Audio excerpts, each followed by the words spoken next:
Bienvenue sur le Mistral Social Club. Aujourd'hui, une nouvelle chronique de Sabine, notre rendez-vous littéraire bimensuel. Bonjour Sabine. Bonjour Antoine. En cette période de confinement, quel livre avez-vous lu? À l'heure où le virus est au cœur de nos préoccupations, j'ai lu avec intérêt le livre de Florence Méréau qui s'intitule « Les résistantes ». Et quel en est le sujet?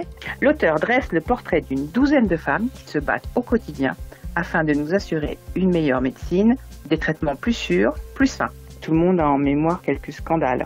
Est-ce que l'on parle là de Dépakine, de Distilbène et Mediator? Tout à fait, oui, ces noms sont liés à des scandales sanitaires que l'on a tous en mémoire. Alors, Marine, Chantal, Marion, Aurélie et toutes les autres expriment ce qu'elles ont vécu. Les effets secondaires, le handicap, mais aussi le décès. Dans ce combat de David contre Goliath, ce sont leurs convictions et leur détermination qui s'opposent à la puissance de l'industrie pharmaceutique. Pas toujours très gai tout ça. C'est certain Antoine, ce sont des histoires tristement tragiques parfois, mais leur combat de santé publique est réellement positif et prouve que rien n'est impossible. Ce livre est édité par HarperCollins France, il est disponible dans toutes les librairies et en numérique sur le site de l'éditeur. Sabine, vous avez interrogé une lectrice cette semaine.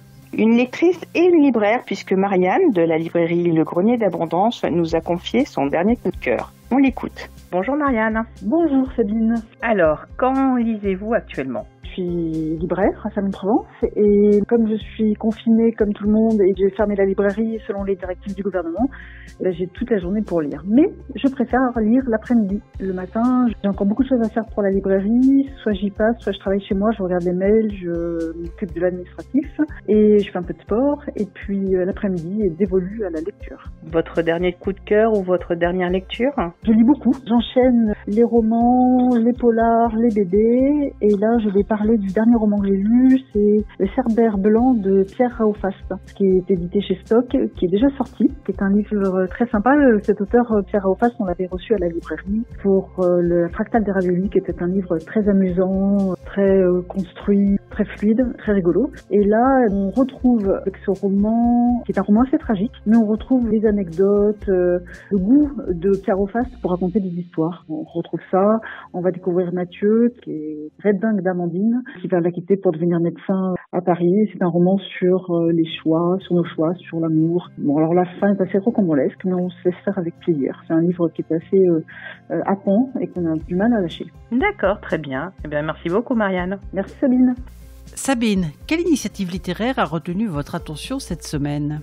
Alors que toutes nos librairies et médiathèques sont fermées, les clubs de lecture et rencontres littéraires annulés, l'auteur Frédéric Arnotte a imaginé et ouvert un salon littéraire virtuel appelé La Boîte. C'est en référence à son premier livre à grand succès. La Boîte est un lieu gratuit dédié à la littérature qui ouvre son couvercle pour des conférences et des débats à distance, en mode audio, à découvrir. Tous les détails sur le blog de l'auteur, frédéricarnotte.wordpress.com. Sabine, dans l'actualité du moment, qu'avez-vous retenu ? Chasse à l'ennui, c'est le titre du livre qui devrait ravir les parents des jeunes enfants. Emmanuel Le Petit et Béatrice Aiguemard proposent plus de 100 jeux à faire sans l'aide des parents.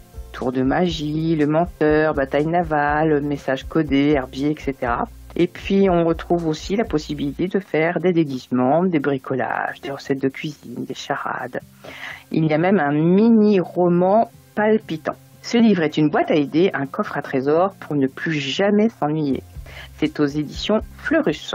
Et pour les plus grands ? Puisque nous sommes confinés, les éditeurs ont imaginé un moyen de nous approvisionner par Internet. Ainsi, le site confinementlecture.com propose une sélection de livres numériques et de livres audio, gratuitement ou à prix tout doux. Si vous n'avez pas de liseuse, Kobo ou Kindle, elles sont proposées à prix réduit sur les sites. On notera l'action solidaire des éditions Beta Publisher qui s'engage à reverser 50% de la vente des livres numériques à Médecins sans frontières, et ce jusqu'à la fin de la période de confinement. C'est tout pour aujourd'hui, on se retrouve dans 2 semaines pour une nouvelle chronique de Sabine que vous pouvez aussi retrouver sur son blog mabibliothèquebleue.com ainsi que sur les ondes de Fréquence Mistral. Et à très bientôt sur le Mistral Social Club. Et bonne lecture.